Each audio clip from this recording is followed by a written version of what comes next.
C'est quand on m'amène dans ma chambre avec mon bébé que je dis à ma maman, « Au fait, maman, il faut que je te dise, je vais changer de métier. » Elle me regarde, mais tu viens d'avoir un bébé. Je dis, oui, je vais faire super mamie. Waouh. Et là, la réaction de maman, c'est quoi? Ça va pas, non? Tu viens d'avoir un enfant, tu as des responsabilités, tu as un métier qui marche bien, c'est quoi encore cette histoire?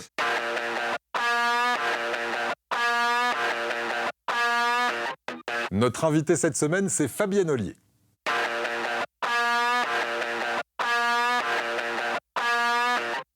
Bienvenue dans Confidence. Aujourd'hui, mon invité est la créatrice d'un événement qui fait du bien et qui occupe une grande partie de sa vie depuis 30 ans cette année. Cet événement, c'est Super Mamie France, un concours qui lui tient à cœur, qu'elle a imaginé, et elle va nous expliquer son parcours et comment a germé cette idée dans sa tête. Fabienne Ollier est avec nous. Salut Fabienne. Salut. Merci d'être avec nous. Fabienne, donc 1996, 2026... 30 ans de Super Mamie, grande fierté pour toi? Fierté que ça perdure et que ça continue, oui, tout à fait. Parce que c'était pas gagné il y a 30 ans. Pas vraiment. On verra que tu avais des affaires florissantes que tu as laissées de côté. Et contre l'avis de beaucoup de monde, tu as pris ton bâton de pèlerin et tu as dit, je vais faire ce concours Super Mamie parce qu'il faut vraiment mettre en valeur ces personnes âgées. Alors, on se demande forcément pourquoi tu as eu envie de faire du bien à ces grands-mères et à des familles entières. D'ailleurs, on va le comprendre. Ça vient de ton histoire personnelle?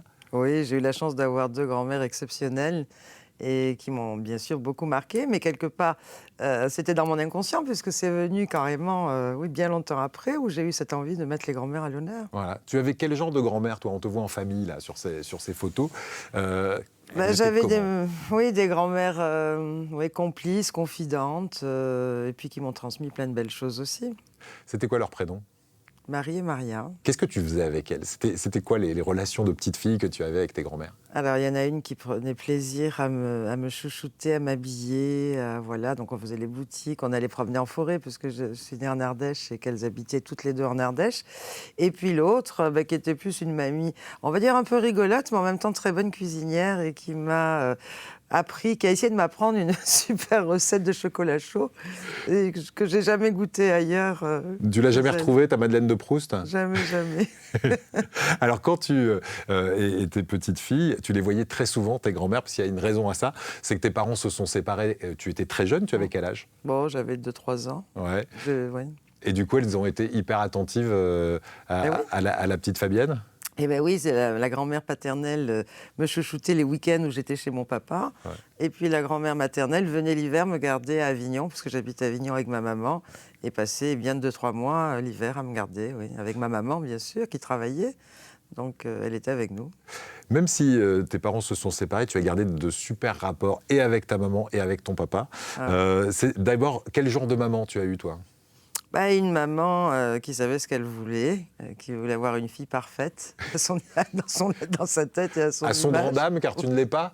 Ah, vraiment? Mais bon, voilà, qui a été une maman, oui, on dira un petit peu sévère peut-être, ouais. Mais merci, parce que je pense que c'est grâce à cette éducation que j'en suis là aujourd'hui. Ouais. Papa, tu l'appelles l'homme de ta vie. T'as pas trouvé mieux? Ah, jamais. Même à mon âge. Non, ça n'existe pas. Et pourquoi? Parce qu'il brillait par tant de générosité, de gentillesse, d'humour. Ouais. Et d'honnêteté en même temps. Enfin voilà, plein de qualités qui n'existent pas forcément chez le même homme. Voilà. Des qualités, tu parles d'honnêteté, d'amour, etc., que tu as transféré dans ce concours Super Mamie France, parce qu'au-delà d'être le concours des mamies, c'est le concours des familles, ce concours. C'est une véritable fête familiale qui est offerte justement aux enfants et aux petits-enfants qui, à ces occasions, sortent de l'ombre leur maman et leur mamie et nous disent pourquoi ils en sont fiers. Ouais. Alors pourquoi tu étais fière de ta mamie, toi, par exemple, de tes mamies? J'étais fière de leur parcours. Oui, qu'est-ce que vous avez... en l'occurrence, ma grand-mère paternelle était une femme de la ferme qui est descendue à la ville avec mon grand-père et qui, par force et courage, ont bien réussi dans leur vie, ont monté une énorme société. C'était quoi la société? Mon grand-père avait une scierie et après transport de bois. Donc voilà, ils se sont développés avec du personnel et des camions. Et voilà. Et puis ma grand-mère maternelle, elle était plus, oui, on va dire ouvrière, mais toujours avec beaucoup de... Oui, elle m'a toujours montré le courage et la volonté, qu'on ne se plaignait pas, on y allait. Ouais, et on va voir que tu en as eu beaucoup dans ta vie, du courage et de la volonté. Première volonté, tu voulais faire un métier qui était très différent que celui auquel te destinait ta maman. Qu'est-ce qu'elle voulait que tu fasses, ta maman, dans la vie? Institutrice. Et toi, tu as dit non. C'était quoi ton but dans la vie quand tu avais 16-17 ans? Ah ben moi, j'avais qu'une envie, c'est de voyager, de m'évader, de parcourir le monde. Et voilà, je n'avais pas du tout envie d'être enfermée dans une classe. Non. Donc maîtresse d'école, ça s'est transformé en hôtesse de l'air. Tu voulais être hôtesse de l'air? Oui, parce que le moyen de voyager, c'était ça pour moi, oui. Et tu as voyagé très jeune, à partir de l'âge de 18-19 ans, c'est ça? Voilà. Tu pars d'Avignon où tu as vécu avec ta maman toute ta scolarité? Et de Marseille, puisque j'ai fini mes études à Marseille. Et je pars de là en me disant, si je veux être hôtesse de l'air, il faut parler couramment anglais-espagnol. Ouais. Et dans le premier temps, je suis partie au Mexique. Ok. Et après, à Londres. Et combien de temps tu restes? Parce que c'est plusieurs mois. Que tu Oh là là, oui, bah, pour peaufiner une langue, il faut rester un petit peu. Ouais. Donc ça a été à peu près 6 mois, quoi. Au Mexique, je suis partie contre le gré de ma maman, parce que c'était pas question que je parte. Donc je suis vraiment partie et j'avais tout juste de quoi payer mon billet d'avion. Et arrivé sur place, il a fallu que je bosse. Donc j'ai travaillé dans une société d'autocars où je faisais visiter à des Mexicains des mines d'argent. Incroyable. Voilà. Mais bon, c'était génial parce que j'ai découvert aussi plein de choses et puis il fallait que je parle. Donc là, ben voilà. Et à Londres, j'ai travaillé dans un fast-food. Et puis en même temps, en parallèle, j'allais à l'école parce que je voulais absolument avoir au moins un petit diplôme qui me permettrait au cas où de pouvoir enseigner l'anglais dans des écoles privées dans mon retour en France si j'en avais besoin. Voilà. Ça dit quelque chose de ta faculté d'adaptation, ça? Parce que tu pars au Mexique, tu parles un peu ou pas du tout l'espagnol, par exemple? Scolaire, hein. Ouais. Bon, donc tu te débrouilles, Je me débrouille. à peine. Tu repars au bout de 6 mois, tu es bilingue, après avoir quand même été guide touristique pour des Mexicains. Oui. Quand je suis arrivée à Londres, je rêvais espagnol d'ailleurs. Hein. Je ne savais plus trop. C'est parfait, ça veut dire que ça s'était imprégné. Ça dit quelque chose aussi de l'aventurière que tu es, parce que partir comme ça à l'aventure toute seule... J'ai rejoint, j'avais une connaissance au Mexique, mais voilà. Quand je me suis aperçue, quand je suis arrivée à Mexico City, j'allais à San Luis Potosí, qui était dans le nord du Mexique, et là, il y avait carrément 8 heures de route, quoi. Ouais, donc, c'était pas vraiment à côté, mais bon. C'était l'aventure. Et ça dit quelque chose de ta débrouillardise. Tu t'es toujours débrouillé, et on va continuer à le voir. Donc, Londres, tu apprends l'anglais. Là aussi, petit boulot. Tu as travaillé au KFC, il paraît, à Londres? C'est ça. Ouais. Et si tu reviens en France, c'est dans un but précis. Tu as toujours hôtesse de l'air en tête? Ah, toujours. Et éventuellement, si ce n'est pas hôtesse de l'air, c'est travailler dans le tourisme. Ah, tout à fait. Ça va se produire à ton retour à Paris? C'est un peu compliqué, c'est là où je m'en aperçois. C'est-à-dire que je postule à plein d'endroits, mais il n'y a rien qui répond. Ouais. Donc je fais des petits boulots parce qu'il fallait bien manger. Hein, et voilà. Jusqu'au jour où j'ai eu la chance d'avoir un vrai défi et de rentrer dans une grosse agence de publicité où on m'a laissé 3 mois pour faire mes preuves. Qu'est-ce que tu faisais comme boulot dans cette agence de pub au départ? Ça a été bizarrement vu parce que j'étais très jeune, hein, j'avais quel âge, 21 ans, oui, il y a tout cassé. Et là, on me proposait le poste d'assistante du directeur général. D'accord. Sauf que je ne savais pas taper à la machine. Alors, ce n'était pas vraiment un métier de secrétaire, mais il fallait quand même savoir se débrouiller. Et comment tu as décroché ce poste de but en blanc comme ça? C'est parce que justement, tu revenais de tes voyages? Voilà. Non, ça a été un petit peu par du relationnel, effectivement, parce qu'autrement, j'aurais jamais eu cette opportunité-là.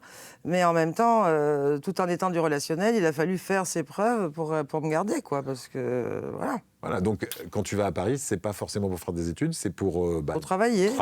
Travailler et passer mon diplôme d'hôtesse de l'air. Oh. Sauf que le diplôme, quand je suis arrivée, c'était 6 mois après, donc il fallait bien faire quelque chose. Ouais. Donc agence de pub, et en fait, hôtesse de l'air, tu l'as jamais fait? Si, j'ai passé le concours. Et alors, qu'est-ce qui s'est passé? Je l'ai réussi, mais je suis pas partie. Pourquoi? Parce que mon fiancé de l'époque m'a dit non, il n'est pas question que tu fasses ce métier, ça va pas du tout. Parce qu'il faut dire une chose, c'est que quand tu es dans cette agence de pub, tu vas être en relation avec le monde de l'automobile, du rallye. Pourquoi? Parce qu'il y a des contrats. C'est pas du rallye, c'était avec des rallyes, c'est ça? C'est pas des rallyes, non. C'est une agence qui s'appelait Noscar, et c'était d'ailleurs Jean-Pierre Beltoise qui en était le patron. Mais c'était dans le même groupe de mon agence de pub. Et Jean-Pierre a organisé le championnat de France des voitures de production. Donc c'était sur tous les circuits de France, voilà, et puis c'était des courses de voitures. Et il était associé avec une Marie Laurent, qui Marie Laurent d'ailleurs a été une des pilotes, une des premières pilotes des 24 heures du Mans, Ouais. dans l'équipage de Johnny Hallyday à l'époque. Et donc il était associé avec Marie Laurent, avec qui j'ai sympathisé. On buvait le café le matin ensemble, et puis voilà. Et c'est elle qui me dit, bah écoute, si des week-ends t'as rien à faire, et si ça t'intéresse, accompagne-moi, comme ça tu découvriras ce milieu-là. Ok. Et me voilà parti Donc, sur les circuits. sur les circuits de course automobile. Et de fil en aiguille, tu vas rencontrer celui dont tu parlais Un à pilote, l'instant. voilà. Un pilote. Connu ce pilote? Qui a été connu par la suite, puisqu'il a battu le record du monde de vitesse aux 24 heures du Mans. On peut avoir son nom? Roger Dorchy, oui, tout Roger à fait. Dorchy. Mm. Tu vas donc tomber amoureuse de Roger Dorchy. Et là, le voyage, c'est quand même ton ADN. Tu vas repartir en voyage énormément avec lui. Sur les circuits. Ouais. Mais oui, puisqu'il faisait le championnat du monde, lui, comment on appelait ça, des courses de 24 heures. Voilà. C'était un challenge et un concours national, enfin international. Donc on a fait pas mal de circuits dans le monde. Oui. Ça ressemblait à quoi ta vie avec lui? Pendant combien de temps ça a duré, ça, les circuits Alors le suivais suivre vraiment, j'ai fait ça pendant 1 an. Hein. C'était Ouais. bien, c'était sympa. Bon, on est restés ensemble 10 ans, mais 1 an, ça m'a suffi.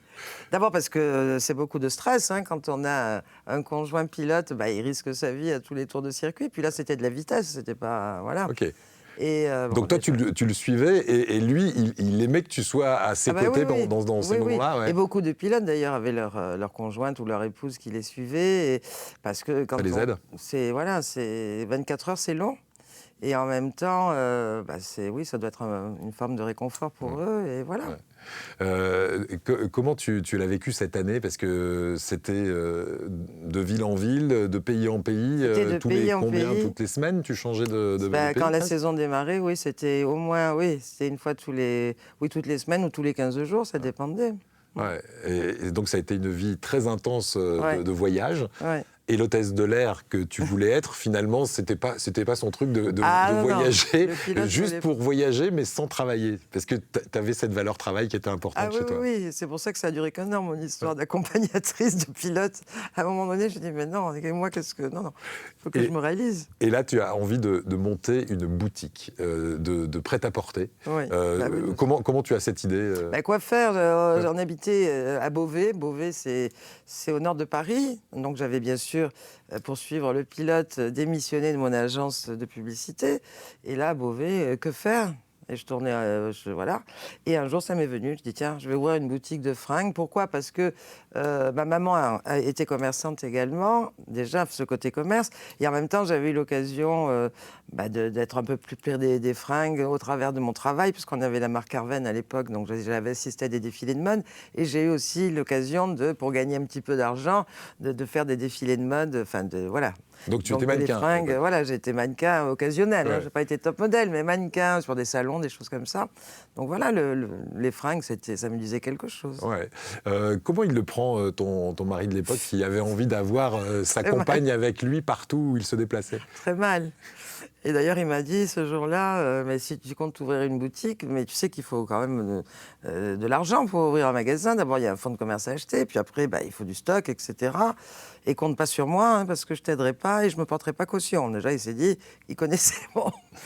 Je lui ai dit, écoute, je t'ai rien demandé, voilà. Et je suis parti comme ça. Voilà, et j'ai trouvé la boutique et j'ai trouvé le banquier qui m'a prêté des sous pour acheter mon stock. Tu as fait tout toute seule et oui. Tu ne connaissais absolument rien au commerce. Non. Et j'ai trouvé ma boutique le matin même où j'avais envie de la trouver avant midi et le banquier le soir même, c'était réglé. Voilà. Ok. Donc il te prête pour le fonds de commerce, pour le stock et donc tu commences à ouvrir cette boutique dans une petite rue, tu me dis pas trop facile de Beauvais finalement. J'avais pas d'argent donc je pouvais pas m'acheter une boutique avec un fonds de commerce trop cher, donc ça là bizarrement c'était quasiment donné, mais j'ai compris pourquoi après, c'était pas vraiment dans la rue principale, à côté. Mais les gens ils passent comme ça le samedi, mais c'est pas grave. Donc voilà. Ouais. Alors grâce à cette boutique, tu vas avoir peut-être là les prémices de ce que tu fais aujourd'hui, l'événementiel et ce concours Super Mamie France. Pourquoi? Parce qu'un jour dans cette boutique, il y a quelqu'un qui débarque et il va te demander de devenir sponsor. Explique-nous ce qui se passe ce jour-là. Il existait une agence qui organisait chaque année 2 défilés de mode à Beauvais, donc là où j'ai trouvé ma boutique et où j'habitais, et qui donc visitait les commerçants qui devenaient être ses clients pour présenter des fringues, et on payait bien sûr au nombre d'habits qu'on présentait. Et donc là, il vient me voir et il me parle de tout ça. Je connaissais, je savais que ça existait, mais bon. Et là, quand il me dit le prix, je me dis, moi, je peux pas, j'ai pas les moyens de faire ça. Donc il voulait que tu sponsorises une partie d'un défilé de mode qui... Mais bon, c'était pas trop dans mes moyens, donc je lui ai dit que je trouvais l'idée intéressante, mais voilà, j'étais honnête, je lui ai dit là, j'ai pas... Voilà. Et il est parti. Et là, je me suis dit, attends, j'avais une boutique qui s'appelait Biscotte, c'était la marque à la mode à l'époque, avec Chippy, enfin c'était toute cette époque-là. Et j'avais quand même une clientèle aussi de jeunes. Et je m'étais dit, mais j'ai quand même quelques belles nanas et beaux mecs qui viennent s'habiller chez moi. Pourquoi je les solliciterais pas et pourquoi j'organiserais pas mon défilé de mode? Puisque j'avais eu l'occasion d'exercer un petit peu dans ce milieu-là. Et c'est ce que j'ai fait. Donc je les ai formés et je suis partie avec ma petite équipe à moi. Et mon premier défilé de mode, je suis allée voir le gars qui avait une grosse discothèque à Beauvais. Je lui ai proposé le deal en lui disant, on fait ça en semaine, c'est pas grave. Et allez, boum, et c'est parti. Et là, le premier défilé, on avait fait plus de 1500 personnes. Et le lendemain, je vendais. Donc j'ai dit, waouh, c'est une bonne pub. Ça marche bien. Et à partir de quel moment tu vas te dire, finalement, mon vrai métier, c'est pas de vendre des fringues, mais c'est d'organiser des défilés de mode? Parce que d'autres boutiques ou d'autres commanditaires vont te dire, moi j'aimerais bien que tu organises des défilés pour moi. C'est comme ça que ça se passe? Oui, parce que comme j'avais pas des mannequins professionnels, mais des mannequins que j'avais formés, pour se différencier, pour pas qu'il y ait trop de critiques non plus, je leur faisais faire beaucoup de chorégraphie en fait. C'était plus chorégraphié, mais ça défilait quand même. Mais voilà, pour noyer un petit peu le tout, ça passait très bien, et surtout dans une discothèque, c'était parfait. Et là, justement, les autres commerçants ont trouvé ça comme idée originale en me disant, nous finalement on préfère ça, parce que c'est plus vivant, c'est convivial. Parce que tu faisais des véritables shows, en fait. Oui, on faisait des chorégraphies. Je leur faisais faire des chorégraphies. Enfin bon, et tout ça comme ça, qui sortait comme ça, parce que j'ai jamais été chorégraphe de ma vie, mais voilà. Il faut pas chercher. Merci. Voilà. Et ça marchait très bien. Donc les autres commerçants sont venus me voir, et puis de fil en aiguille, les autres villes autour m'ont sollicité. C'est là où je me suis dit, attends, je vais plus rester entre mes 4 murs de ma boutique, ça me plaît plus du tout. Je veux faire maintenant, je veux organiser des défilés de mode. Mais ça aussi, pour mon entourage, c'était pas un métier. Alors, là, encore une fois, on essaie de te dissuader de faire un truc que tu as en tête. Et quand on essaie de te dissuader, ça te donne encore plus envie de faire. Donc là, carrément, tu vas monter une structure et tu vas devenir productrice de spectacles, parce que tes défilés, c'est carrément des spectacles. Ça va t'ouvrir la porte d'autres événements? Oui, parce que allant de ville en ville aussi, puisque j'ai travaillé dans beaucoup de villes pour beaucoup de commerçants. Puis après, est arrivé des stylistes, des couturiers et la grande distribution. D'accord. Et là, pour la grande distribution, c'est plus tout à fait des défilés de mode que tu vas organiser? Alors, au départ, je suis rentrée comme ça dans la grande distribution, puisque j'organisais pour eux leur défilé de mode. Et de fil en aiguille, j'ai rencontré deux gars, d'ailleurs, qui étaient spécialisés dans ce qu'on appelait le trade marketing, vous ne connaissez pas, et qui m'ont dit, nous, on rêve de faire de l'événementiel, pourquoi on ne s'associerait pas et on ne proposerait pas, justement, à ces hypermarchés des concepts novateurs, voilà. Donc, moi, ça m'a plu, je dis, oui, pas de problème.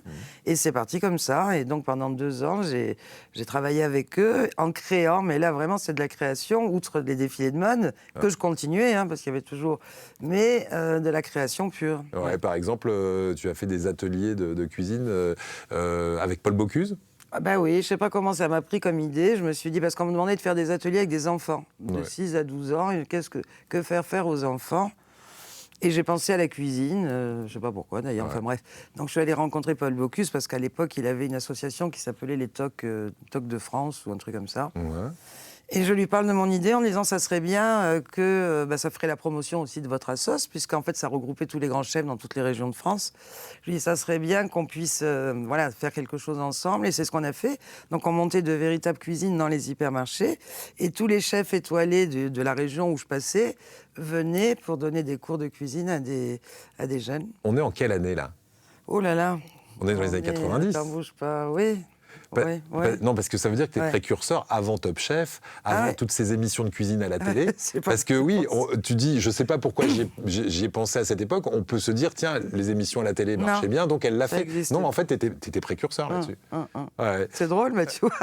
Mais oui. Oui. Ouais, et les chefs avaient ce besoin déjà de faire connaître leur métier et de valoriser auprès du grand public. C'était beau parce qu'ils transmettaient tellement de belles choses aux enfants. Et en même temps, le dernier jour de l'animation, parce que ça durait une semaine, on faisait un concours de cuisine entre les chefs. Ouais. Et c'était génial. Tu as fait aussi des tournois de chevalerie. Oh là là, oui.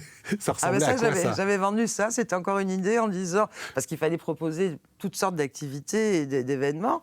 Et à un moment donné, on me demandait quelque chose de culturel. J'ai dit, on n'a qu'à faire des reconstitutions historiques sur les parkings. Ouais. Ah oui, mais comment ? Et là, j'étais en relation avec une équipe de cascadeurs qui faisaient des tournois de chevalerie d'époque, etc. Donc, en fait, je reprenais l'histoire de la ville où on était, en voix off. Et puis, c'était la reconstitution historique. Et puis, il y avait ces tournois de chevalerie, etc. Voilà, des joutes, on appelait ça des joutes. Et voilà. Et tu faisais tout. Tu faisais la voix off, mais tu faisais aussi le tapis de réception. Il y a cahier des charges. Raconte-moi cette histoire pour les cascadeurs. Le tapis de réception au sciure, là. C'est toi qui as mis la main à la pâte. Et oui, parce qu'il y a un cahier des charges, une fiche technique, forcément. Parce que les cascadeurs, ils tombent, ils ne peuvent pas tomber sur le goudron. Donc, il fallait mettre du sable ou des copeaux de sciure, mais avec tant d'épaisseur, machin et trucs. Donc, j'avais trouvé effectivement des gens qui m'amenaient les copeaux. Pardon. Et puis, je leur avais demandé de l'amener puis de l'étaler. C'est une grande longueur. Sauf qu'ils ont pété un câble à 5h du matin. Ils m'ont mis mes copeaux en tas. Ils m'ont dit, débrouille-toi. Donc voilà, avec un râteau, il a bien fallu le faire, puisque les cascadeurs arrivaient à 7h, il fallait qu'ils s'installent. Voilà, donc Fabienne au four et au moulin.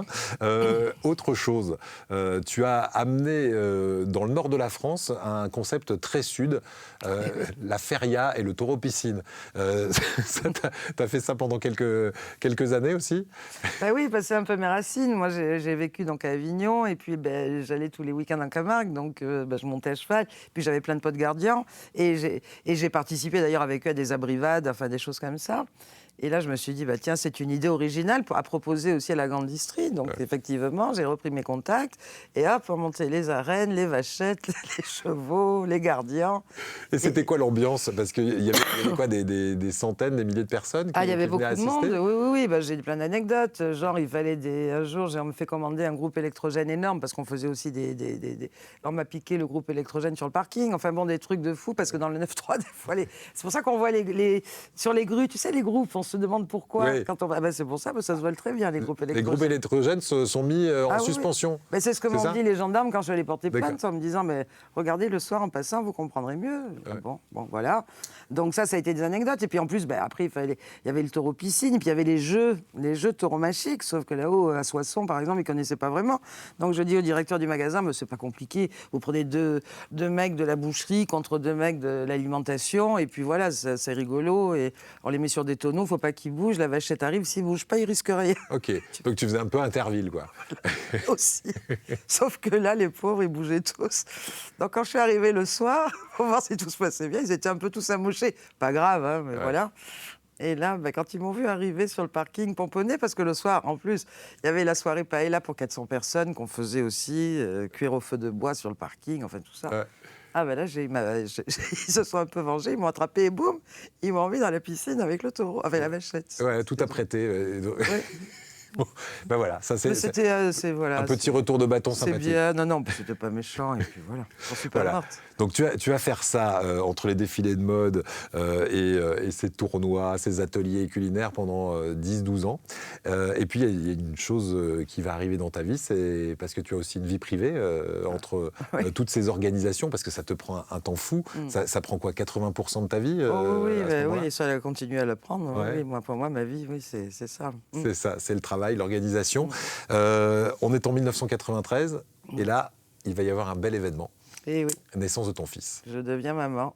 c'est là que tu vas prendre un tournant. Comment il s'appelle ton fils ? Maxime. Maxime. Quand Maxime va arriver, la veille de l'accouchement, tu es censé partir justement sur un événement. Tu te rappelles ce que c'est cet Oui, événement ? je me rappelle bien. C'était un des plus gros défilés de mode que j'avais organisé d'ailleurs à la patinoire de Reims. Ouais. Et voilà quoi, je faisais mes valises.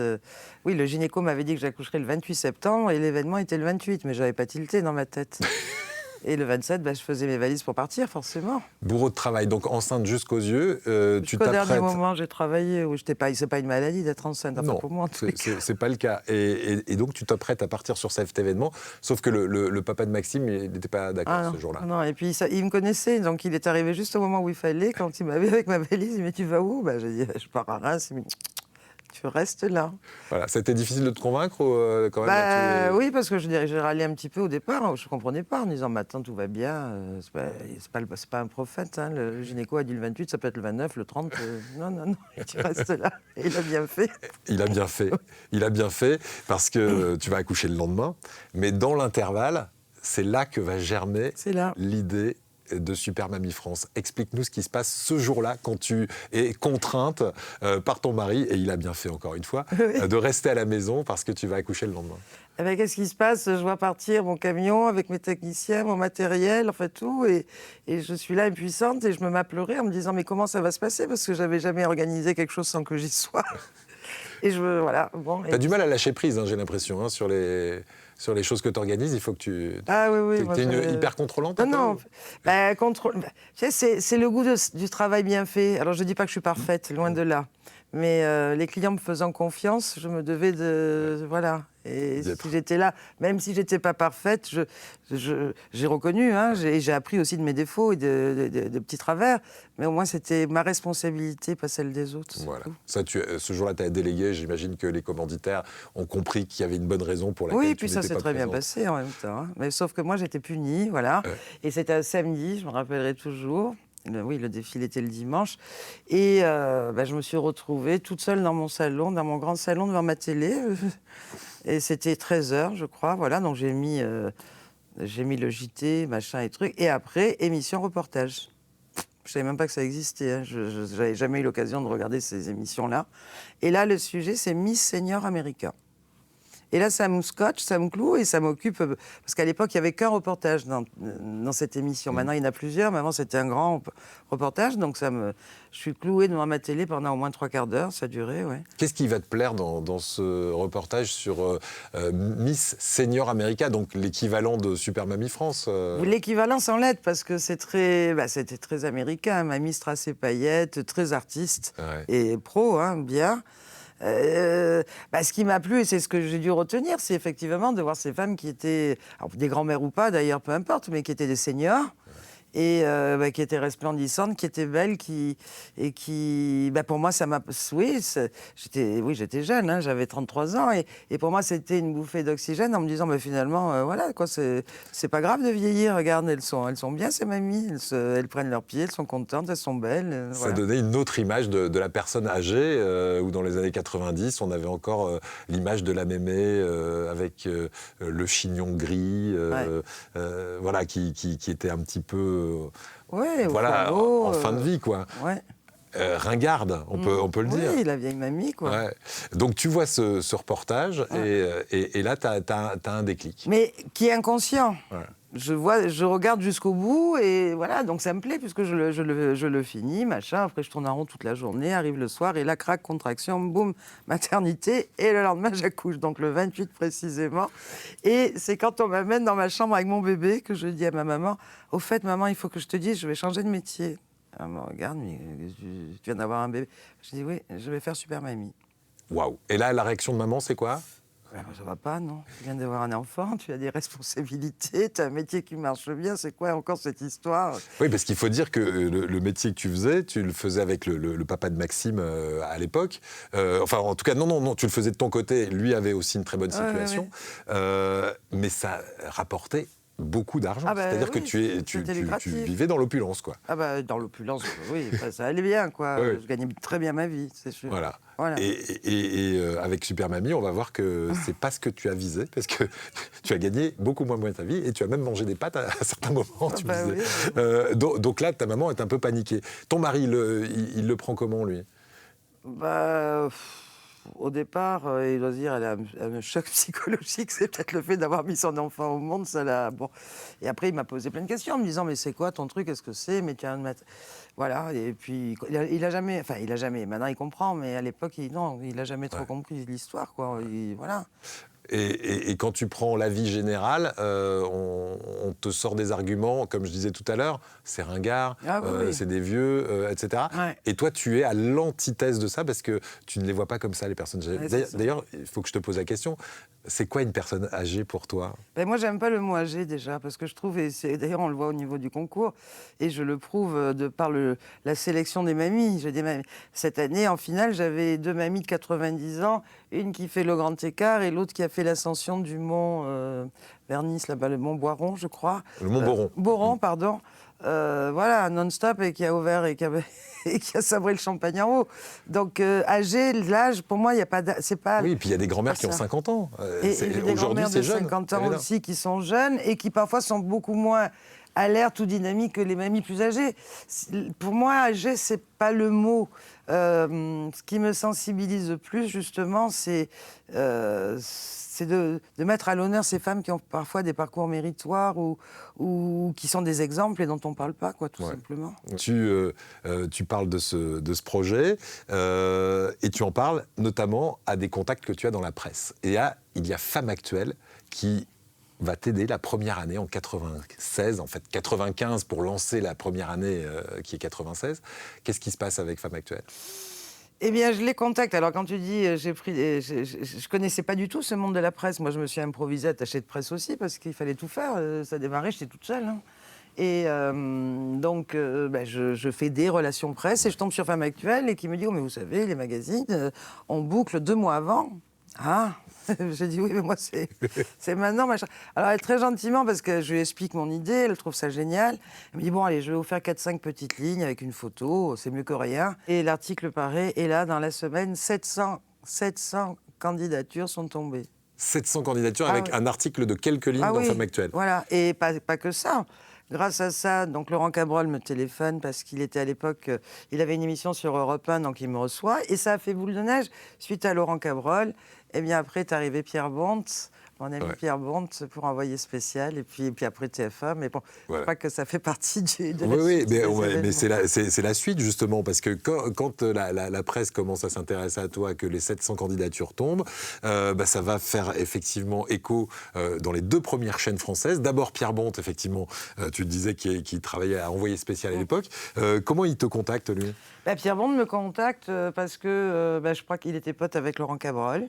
Et c'est Laurent Cabrol qui l'appelle en lui disant, j'ai reçu une nana ce matin, parce qu'en plus, la veille, je m'étais cassé le pied. Donc je suis arrivée chez Cabrol avec des béquilles. Il m'a dit, mais il fallait rester chez vous, on l'aurait fait par téléphone. Je lui ai dit, non, c'est ma première interview, je veux dire. Donc il a trouvé le concept sympa, puis il m'a trouvé sûrement courageuse, entre guillemets, mais ça fait mal. J'ai dit, oh oui, très, mais c'est pas grave. Bon, bref. Donc il m'a dit, voilà, j'appelle un copain. Et donc il a appelé Pierre Bonte, Pierre Bonte m'a appelé tout de suite dans la foulée.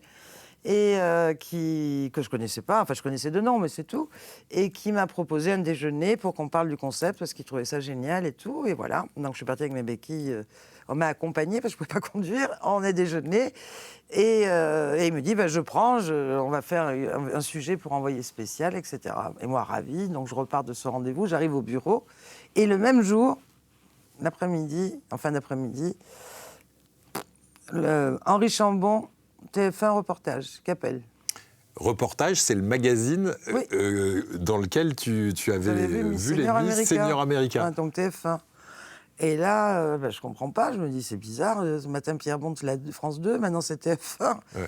Et je dis à Cabrol, me dit, j'ai vu Femme Actuelle, j'ai vu l'article, on trouve ça génial. On a fait un sujet sur les super mamies aux États-Unis. J'ai dit oui. D'ailleurs, c'est votre faute si j'en suis là, parce que ça m'a inspiré. Du coup, je suis partie là-dessus. En plus, donc c'est là, il a trouvé ça génial. Et il me dit, moi, mon truc, ça existe aussi en France, etc. Et je dis, écoutez, ça tombe pas bien et pas bien. Je sors d'un déjeuner avec Pierre Bonte pour le magazine concurrent, mais sur la 2. Et je lui ai donné ma parole et j'ai dit qu'on partait. Et là, il me dit, mais il tourne quand? Il diffuse quand? Ben ça, je n'ai pas demandé. Et ben, il dit, vous démarrez, donc il faut savoir. Pour vous, c'est important. Ah oui, d'accord. Ben, rappelez-moi, téléphonez-lui. Donc, je rappelle Pierre Bonte et je lui explique. Et il me dit, prenez CTF1 déjà. Et en même temps, moi, je ne pourrais pas diffuser avant 6 mois, 8 mois. Donc, voilà. Mais par contre, promettez-moi une chose. Invitez-moi à votre première finale parce que je vais être là. Dans le jury. Dans le jury. Ouais. Et on est devenu, et c'est un ami depuis toujours. Ouais. Pierre, c'est, voilà. Et il est venu à la première finale et il m'avait amené Micheline Dax à l'époque, Topalov, enfin il y avait plein de gens qui débarquaient que je ne connaissais pas. Ouais. Et voilà, et puis c'est parti. Voilà, c'est parti. Reportage va faire ce magazine avec toi. Ouais. Ils vont vous suivre pendant plusieurs mois et ils vont battre des records d'audience avec la diffusion de ce magazine sur Super Mamie. Ils ont diffusé ça le même jour que l'élection de Miss France, sauf que nous on était à 13h30 et que Miss France était à 20h30. Et là, record absolu de l'émission Reportage. Combien de millions de téléspectateurs là? Alors on avait fait 52% des parts de marché et Miss France le soir à 20h30, elle en avait fait 61. Ouais, donc, très joli score. Voilà, et ce qui m'a valu la chance d'être rediffusée pendant 1 an, tous les mois. Alors, la presse te suit, mais tu me dis, par contre, les sponsors, c'est plus compliqué. Et toi qui avais l'habitude, effectivement, de vivre bien de tes événements, là, ça a commencé à être une mission, une sorte de sacerdoce, quoi, les mais Super toutes les économies ont fondu à vue d'œil parce que il fallait tout financer pour que ça existe.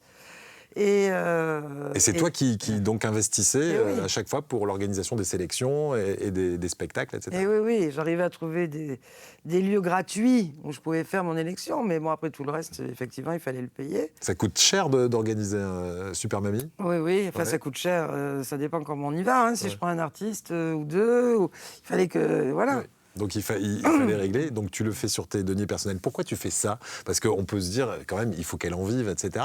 Pour toi, c'était plus fort que toi, il fallait que tu ailles sur ce truc, même si ça ne te rapportait pas. Oui, j'avais décidé de faire ça. Comme ma boutique, le matin, le soir, boum, j'avais mon crédit, j'avais tout. Là, il fallait que ça marche, et puis j'y croyais, et puis ça me plaisait. Donc je ne comprenais pas pourquoi ça ne pourrait pas marcher. Ouais. Donc je me suis dit, il faut que tu montres ce que c'est, puis après, ça ne peut que marcher. Ça ne peut que marcher. Alors, il y a plein de gens qui t'ont aidé. Par exemple, Annie Cordy, c'est quelqu'un qui est venu assez rapidement sur les Super Mamies. Comment tu l'as rencontrée et comment elle est venue t'aider? Alors Annie, ça s'est fait comment? Oui, Annie, c'était grâce à une Super Mamie que j'avais élue, je ne sais plus, dans une région de France, et qui avait une assoce. Et Annie Cordy était une de ses marraines. Et là, elle me dit, mais pourquoi tu ne ferais pas venir Annie Cordy à ta finale de Super Mamie? Moi, je dis, Annie Cordy, jamais elle va venir. Elle vient parce que vous êtes copine, ou elle me dit, non, mais... Et donc, elle me donne le contact de sa collaboratrice, et j'appelle. Et autour de moi, on me disait, oh là là, Annie Cordy. Les artistes, autour, que je ne citerai pas, mais elle ne viendra jamais. Donc j'ai quand même appelé, je me suis dit on ne risque rien. Je suis tombée sur sa collaboratrice qui était tchic comme Annie d'ailleurs, c'était des professionnels et des vrais. Et j'ai expliqué mon truc, elle me dit bon sang, plus ni moins, mais je vous rappelle. Et là, je reçois non pas un appel, mais un mail en me disant qu'effectivement elle était disponible et qu'elle allait venir à ma finale. Ok. J'ai dit waouh. Et donc elle est dans le jury, mais au-delà de ça, tu dis elle t'a tout ou presque appris. Oui, parce que... au départ, tu ne présentais pas ces soirées et elle va te dire, mais c'est toi qui dois les présenter. Voilà, elle m'a dit, c'est ton bébé, tu dois les présenter. Je comprends pas, mais c'est quoi, là? Non. Donc je dis, mais attends, Annie, je suis hyper timide, moi, je sais pas parler dans un micro, puis c'est un métier, quoi, c'est pas le mien. Je vais te l'apprendre. Elle croit bien que... Et alors, comment elle apprend, Annie Cordy? C'était quoi les relations que vous aviez? Parce qu'elle est très exigeante dans le travail. Mais c'est, je crois, la plus grande professionnelle que j'ai jamais rencontrée. Parce qu'Annie, elle était bien sûr chanteuse, on la connaît comme ça. Mais c'était une actrice de cinéma extraordinaire, de théâtre, n'en parlons pas, meneuse de revue. Donc elle avait vraiment... Et là, mais j'ai encore une chance incroyable. Elle a tout, l'éclairage, le moindre truc, le machin, et tati, et tata. Voilà, j'en ai pleuré, vraiment, parce que c'était dur. Mais en même temps, elle m'a dit, mais tu sais, j'ai jamais fait ça pour personne. Alors pourquoi elle l'a fait pour moi? Mais elle m'a dit, ton concept est tellement magnifique. Et elle savait que je ramais. Donc elle m'a dit, de toute façon, t'as pas les moyens de prendre des gens, machin et trucs. Enfin, elle parlait comme ça. Ouais. Ah oui, d'accord, bon. Donc économie de coûts, tu présentes toi et elle te donne Et la première les élection clés. que je présente, je la retrouve devant, dans le jury, toujours au premier rang. Et là, ça dure un moment, une élection, 2 heures, pas un sourire, rien. J'ai dit là, qu'est-ce que je vais me prendre en sortant de la scène? Et qu'est-ce qu'elle te dit alors à la fin, après Alors oui, alors à la été fin... impassible Attends. pendant tout le concours? Et à la fin, il y a un cocktail où là, j'avais enfin réussi à trouver un sponsor. Et là, elle arrive et elle buvait pas ni ou très peu. Et là, elle dit, viens, il faut qu'on trinque toutes les deux. Et alors là, le sponsor est... Parce que vraiment, il y a encore des petits trucs à faire, mais tu as été au top, je suis fière de toi. Waouh. On va essayer maintenant de comprendre, au travers de 4-5 anecdotes qu'on a choisies ensemble, de comprendre pourquoi tu tiens à ce point à ce concours, parce qu'il te fait vivre des choses merveilleuses. D'abord, tu voulais voyager quand tu étais jeune. Grâce à ce concours, tu as énormément voyagé avec tes mamies. Et en les gâtant, ces mamies. Tu peux nous parler, par exemple, de cette mamie que tu as emmenée pour la première fois de sa vie dans un palace, alors qu'elle n'avait jamais été à l'hôtel de sa vie. Ah oui, et qu'elle n'a jamais pris l'avion non plus. Ouais. C'est grâce à Michel Drucker, qui m'invite sur un Vivement Dimanche avec une super mamie, à qui il pose la question, parce qu'il y a une photo d'elle sur une planche à voile. Il dit, vous aimez l'eau, la mer? Ah oui, puis vous avez un rêve? Ah oui, nager avec les dauphins. Et 2 jours après l'émission, il y a la secrétaire de Michel qui m'appelle en me disant « Il y a le ministère du tourisme israélien qui va absolument inviter la super mamie et vous avec pour qu'elle nage avec les dauphins. » Moi, je dis à la secrétaire de Drucker, je dis « Écoutez, si c'est une farce, il ne faut pas lui faire. Hein. Donc dites-leur qu'il m'envoie d'abord un... » On était encore au fax, je crois, d'ailleurs, c'était au début. Un fax, et après on verra. Hein. Je prendrai contact avant de le dire à la mamie. Et effectivement, c'était... Voilà. Et donc on est partis, ils nous ont invités toutes les deux, ils nous ont fait visiter tout Israël, et l'aboutissement de la semaine, on a passé 2 jours à Eilat, où là il y a le delphinarium, où elle a pu réaliser son rêve, de nager avec le dauphin. Et là, parce qu'en plus elle l'avait promis à une de ses amies. Elle avait ce rêve avec sa meilleure amie, mais qui malheureusement était partie, et qu'elle l'avait réalisé pour elle, et qu'elle lui ramenait... Elle lui a ramené d'ailleurs un très beau dauphin pour mettre sur son caveau. On va parler de cette super surprise aussi que tu as fait à ta toute première super mamie. Odette Petit, c'est son nom, c'est ça. Qu'est-ce que c'est le souvenir que tu as avec cette première super mamie? Odette Petit, c'était une femme formidable. Et elle était fan de Michou. Elle me parlait toujours de Michou, de Michou, de Michou. Et entre-temps, Marie-Laure Augry, qui avait une émission à l'époque, me contacte parce qu'elle avait fait une spéciale Super Mamie en me disant mon invité vedette sera Michou. Et à la fin de l'émission, il me félicite, il trouve mon truc génial. Si je peux vous aider, tata. Je lui dis non, je veux pas d'aide, je veux juste que vous me réserviez une table, mais que je paye, hein, parce que ça va être l'anniversaire de ma Super Mamie France, donc Odette. Et je vais lui faire la surprise, et comme ça, elle viendra enfin dans votre cabaret, parce que c'est son rêve, quoi. Il me dit, mais c'est quand son anniversaire? Je lui dis au mois de juin. Ah, moi aussi, je suis du mois de juin. Je vais fêter mon anniversaire avec Odette. Ok. Et je dis, bon, et voilà, et ça s'est passé comme ça. Et Odette est arrivée ce jour-là, pensant aller sur un plateau télé, parce que depuis Reportage, c'était devenu une star, tout le monde la reconnaissait, elle était sollicitée. Et la surprise, pas du tout, j'ai trouvé une place devant chez Michou, bizarrement pour me garer, en lui disant que le plateau était plus haut. Et je lui dis, écoute, prends ton temps, regarde la vitrine de chez Michou, tu as des photos, parce que c'est ton rêve. Et comme ça, moi, je me garde tranquillement, et puis on y va. Et là, la porte s'est ouverte, c'était Michou qui lui souhaitait bon anniversaire, Odette. On va parler aussi de cette super mamie qui a retrouvé une partie de sa famille grâce au concours. Ouais. C'est vrai qu'en 30 ans, il s'en est passé énormément, mais ça, c'est hyper marquant. Comment ça s'est passé ça Malika Gasserel est une mamie qui s'est présentée, qui avait été élue en Rhône-Alpes, et après qui a gagné le titre de Super Mamie France. Et on était partenaire à l'époque avec France Dimanche qui faisait des doubles pages, voilà. Donc il y a une parution d'une double page avec Malika Gasserel, la Super Mamie France de l'année. Ouais. Et là, elle a un coup de fil d'une dame qui se présente à elle et qui lui dit « Mais en fait, tu es ma sœur ?» Et en fait, l'histoire de Malika, c'était vraiment un peu cher. Elle a eu une histoire terrible, difficile, parce qu'elle est élevée à la DAS avec des familles d'accueil. Ça ne s'est pas bien passé pour elle, et elle a ramé dans sa vie, mais séparée de tous ses frères et sœurs, voilà. Et là, grâce à cette parution, non seulement elle retrouve une sœur, mais elle a retrouvé tous ses frères et sœurs. Et tu vois, quand je t'en parle, j'en ai encore la chair de poule, parce que c'était pour elle c'est un cadeau inestimable. Il y a aussi cet aspect voyage et ouverture vers les frontières. On va terminer avec 2 destinations. La première, c'est la Belgique, parce que grâce à Annie Cordy, tu as pu exporter ton concept En Wallonie. en Wallonie. Ah oui, Chez les parce qu'il Belges. fallait parler français, hein, c'est plus simple. Donc la première fois, celle qui me dit, mais il y a des grands-mères aussi chez moi, pourquoi tu le fais pas? J'ai dit, qu'est-ce que j'allais foutre en Wallonie? J'ai dit, qui peut m'aider, moi? Donc la première élection, celle qui me la programme au Théâtre de Liège, avec la RTBF, qui est la télé belge. Et là, c'est un succès fou, parce que les gens viennent surtout pour Annie Cordy, il ne faut pas se leurrer. Mais en même temps, on fait Super Mamie. Et après, j'ai une amie qui habite en Belgique, qui a pris le relais. Avec elle, j'ai organisé à nouveau 3 élections en Wallonie, qui ont très bien marché aussi. Quand tu fais une élection, c'est pas one shot, c'est pas on fait une fois et puis après on oublie le monde. En fait, c'est une famille que tu fabriques d'année en année avec les 30 super mamies, mais aussi les centaines de super mamies dans chaque département ou chaque région. Ah oui, et puis les enfants, les petits-enfants aussi.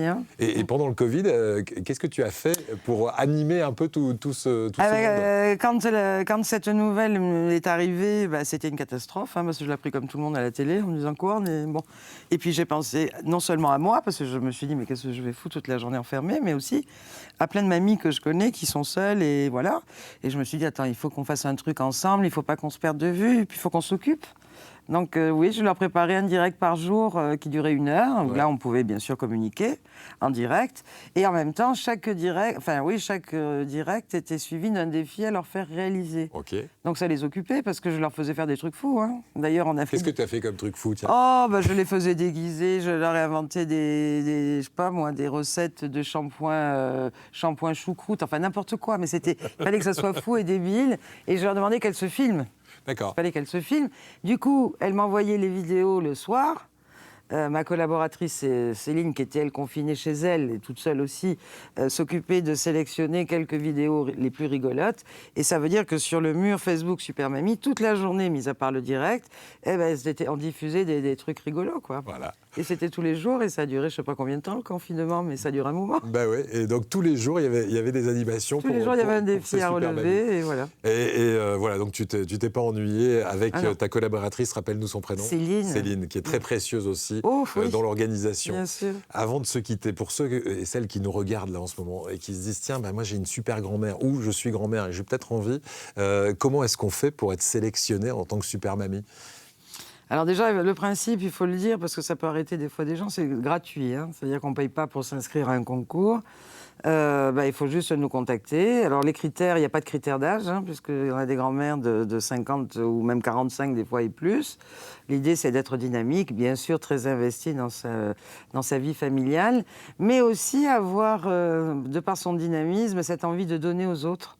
Et beaucoup de mamies, d'ailleurs, adhèrent à des clubs, des associations ou font des choses à titre personnel. Alors, ça peut être dans l'humanitaire, mais ça peut être aussi dans tout ce qui est culturel, ludique. Voilà. Ok, donc si on se reconnaît là-dedans, on peut te contacter. Et c'est par le biais de quoi? Des réseaux sociaux, Facebook, Instagram? Voilà, la page Facebook Super Mamie, c'est le plus simple. Ça s'appelle Super Mamie? Page Facebook Super Mamie. Ok, donc n'hésitez pas à y aller, vous allez trouver toutes les infos. Puis cette année, c'est le 30e anniversaire. Il y a quelque chose de particulier qui est prévu? On sait déjà où va se dérouler la finale? Alors, pas encore, parce que les élections municipales m'ont un petit peu stoppé. Là, on en sort tout juste. Mais bon, j'ai quelques pistes, bien entendu. Et il y aura une finale nationale. Mais avant tout, je programme un séjour. Parce que comme tu as parlé de voyage, chaque année, j'organise des séjours avec mes super mamies. Et où on part en vacances ensemble, où là, je leur fais des animations tous les soirs de la semaine, où on a des soirées à thème, dont une pyjama, d'ailleurs, qui rentre dans le thème. Parce que tu fais aussi des soirées pyjama avec tes grands-mères, on est raccord. Il y a la soirée blanche aussi, puis il y a la soirée paillettes aussi, il y a toutes sortes de thèmes. Donc là, je l'organise une semaine pour elles, mais aussi pour... on se retrouve à nombreux, parce qu'on a plein d'accompagnateurs, des potes, des jeunes, des moins jeunes, enfin voilà. Et c'est un séjour qui est ouvert à tous. Et on va fêter les 30 ans, donc à côté de Saint-Tropez, à Ramatuelle. Et ben voilà, donc, et ce sera quand ça, on sait? C'est du 5 au 12 juin. Et c'est pour moi compliqué à monter parce que j'essaye de tirer un maximum les prix pour que tout le monde puisse venir. Parce que voilà, je ne veux pas léser ceux qui ont moins de moyens. Et voilà. Donc là, on est à un prix défiant toute concurrence pour 7 nuits, 8 jours. Donc c'est bien. Voilà, et donc voilà, l'idée, c'est effectivement, encore une fois, c'est pas lucratif, c'est vraiment quelque chose qui permet de partager. Ça ça nous fédère et les anciennes connaissent les nouvelles grâce à ces séjours. Enfin, voilà. Ouais, je pense qu'elles y trouvent leur compte pour avoir travaillé un petit peu à tes côtés sur certaines séances de certains concours de Super Mamie. Alors, tu sais quoi? On est à la fin de cette émission. Ouais. On a une séquence, nous, qui est originale et que tout le monde nous envie hein, dans le monde entier. Je le dis, hein, c'est un copyright. C'est les questions de la table de chevet. Donc, la première question que je vais te poser, c'est au moment du coucher. Tu t'endors comme une masse ou alors tu cogites pendant des heures? Ça dépend les soirs. Hein. Oui, quand je suis bien crevée, je m'endors comme une masse. Et puis quand je rencontre quelques difficultés, je cogite quand même un petit peu avant de m'endormir. Tu es plutôt une créative. Je pense que tu as souvent des idées oui. qui te viennent et qui te parasitent un peu le sommeil. Pour t'endormir, silence absolu ou petite musique douce?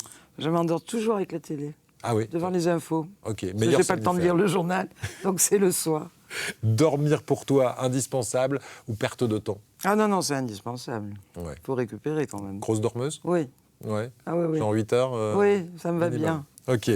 Le matin au réveil, bonne humeur ou plutôt ours ricoré? Ça dépend les jours aussi. On va dire que ça dépend de quel pied tu te lèves. Il y a les jours avec, les jours sans. Pas, voilà. Il y a le caractère bien trempé qu'on a compris depuis le début, qui doit s'exprimer aussi de temps en temps le matin. Ouais. Ton premier geste du matin, téléphone ou café? Oh non, café. Ouais. Ouais. Tu ne rues pas sur le. Et je regarde mon téléphone après. Ouais. Et pour finir, l'anecdote gênante que tu n'as jamais racontée ailleurs et que tu vas nous livrer ici et maintenant. Oh là là. Si, je crois que c'est ma première rencontre avec Sophie Darel. Oui, qui est animatrice télé des qui a travaillé années 17 ans à mes côtés aussi pour présenter le concours. La première fois que je l'invite, c'était à Carpentras, où il y avait Annie Cordy, et où c'était pendant ce week-end-là qu'elle m'avait appris mon métier. Donc on organisait un dîner de gala où j'arrivais même pas à me maquiller tellement que je pleurais, que j'étais fatiguée, enfin bon, avec ma petite formation. Et Sophie Darel, du coup, je l'ai carrément oubliée à la gare. Mais bon, heureusement, c'était pas loin. Donc, je reçois un coup de fil. « Coucou, Madame Ollier, oui, mais il n'y a personne qui nous attend. Oh, excusez-moi. » Donc, j'ai fait vite partir quelqu'un. C'était pas un problème d'État. Bon, jusque-là, je me suis dit, ça va. Mais le soir arrive. Donc, dîner de gala, on était en robe longue, etc. Et Sophie arrive avec Jacques, son mari. Et là, il y a une petite marche. Boum, elle se casse la figure. J'ai dit, là, elle va être fâchée. Non seulement je l'ai oubliée au tram, mais en plus, elle se casse la figure. Eh ben non, Sophie égale à elle-même avec son humour décapant et admirable. Et j'admire Sophie et je l'adore. Merci beaucoup, Fabienne. Alors, si on a envie d'en savoir plus sur le concours, les dates des présélections en région, par exemple, rendez-vous sur la page Facebook. On en parlait tout à l'heure, Super Mamie. Et puis, nous, on va te souhaiter le meilleur. Qu'est-ce qu'on peut te souhaiter? Que ça dure encore 30 ans? Alors, peut-être que je ne serai plus là dans 30 ans. Mais que ça continue, et puis peut-être qu'enfin, un média se penche sur nous pour que les Super Mamies et elles aussi leur heure de gloire à la télévision, tout comme les Miss France. Comme les Miss France. Ah ouais, tu avais eu l'occasion d'en parler avec la dame au chapeau, Geneviève de Fontenay, qui t'avait dit, moi, il m'a fallu 30 ans pour accéder à la télé avec les Miss France. Bon, ça y est, 30 ans, peut-être que les à l'époque, je me vont suis pas dit, tarder. elle exagère, mais non, j'y suis, on n'a toujours pas d'émission. Donc si on nous entend, j'en sais rien, mais c'est toujours temps. On lance l'appel. Merci beaucoup, Fabienne. Merci pour le bonheur que tu donnes depuis 30 ans à ces grands-mères de façon très sincère, et on a compris pourquoi, parce que c'est pas forcément ce qui te fait gagner le plus ta vie, mais en tout cas c'est ce qui te permet d'être heureuse à leur côté. Nous, on se retrouve dès la semaine prochaine pour d'autres confidences sur France.tv et sur YouTube. Merci encore, Fabienne. Salut à tous. Merci.